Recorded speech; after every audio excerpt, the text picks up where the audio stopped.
Now it's time for Hot for Your House.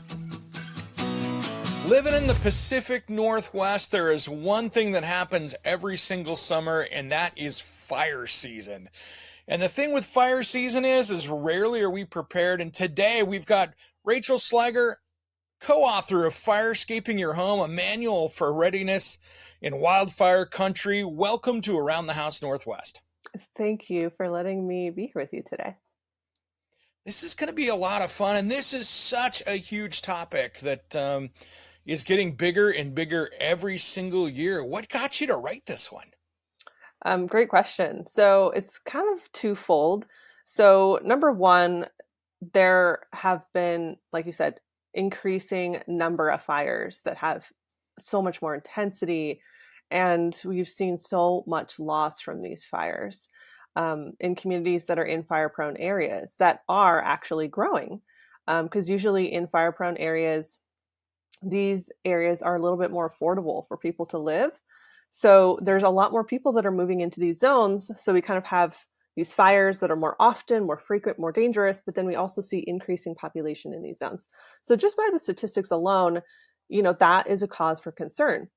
But I actually live in this zone, and I actually lived through a fire, the deadliest one that there is right now, at least in California, the Camp Fire in 2018. Wow.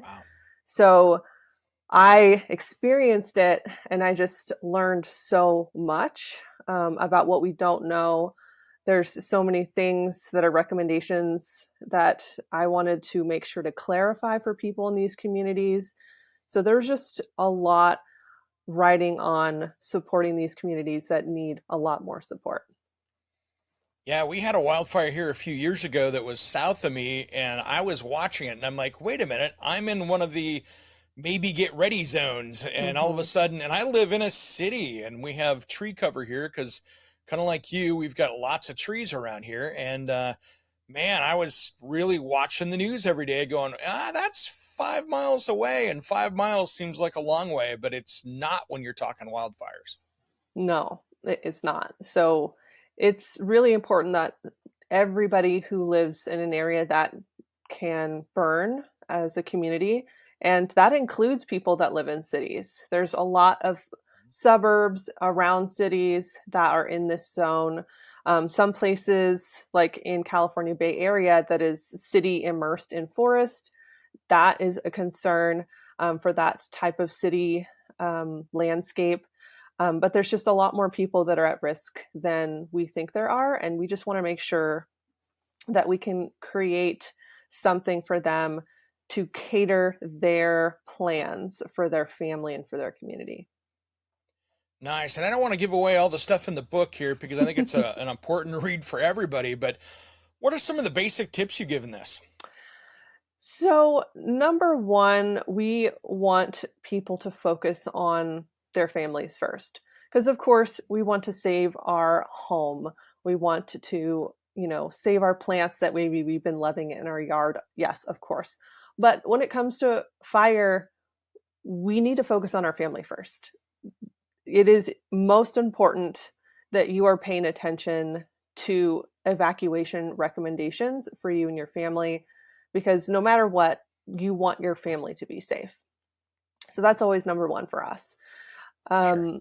From there, and this is where we go into it in the book, is how do we talk about getting our homes ready for fire? Talking about structures, or just talking about getting it physically ready in the sense of, do we have things packed? Do we need to worry about certain things like our gas line or our water line during a fire? And then from there, our landscaping. So we focus on the house first, and then our landscaping second. So family, house, and then landscaping. So we have essentially chapters for each thing to kind of make sure we're hitting all of those boxes. Yeah, that is smart. And, great example. I was driving the other day in an area that is between where that fire was and my house now. Mm-hmm. And I'm driving down the street, and people have these nice mowed lawns, but people have not watered it for months. And so I've got 3 blocks in a row of white lawns that were green, but they haven't had rain in 3 months. And I'm like, wow, if we had just embers from a fire in here, now we've got stuff that's combustible right in their front yard. Absolutely. And that's the tricky thing about getting ourselves ready. We can do everything right for our home, for our family, Mhm. but not everybody's going to be doing the same thing. You can't control everybody. So it's about just kind of acknowledging what's going on in my neighborhood. Is my neighborhood a little bit more at risk because maybe I have people that maybe aren't following rules or aren't just able to maintain it. There's a lot of people that physically or mentally just can't do it, and Sure. that's totally understandable. But it's just acknowledging, what are my risks? What things can I do to mitigate these risks? And what things do I just to acknowledge that this might be a little bit more dangerous because of the situation? And that means we might want to evacuate a little bit sooner. And ironically, and I'm sure your book talks about this because I haven't read through it yet, but let's be honest, a lot of the things that you can do are easy DIY projects that aren't $150,000 of the projects that you can tackle yourself. Yes. And honestly, there's a lot in just making sure the integrity of your house is ideal. Your your windows aren't cracked, the windows are sealed. And that's actually something I learned because our house was one of the very lucky houses that didn't burn in the campfire.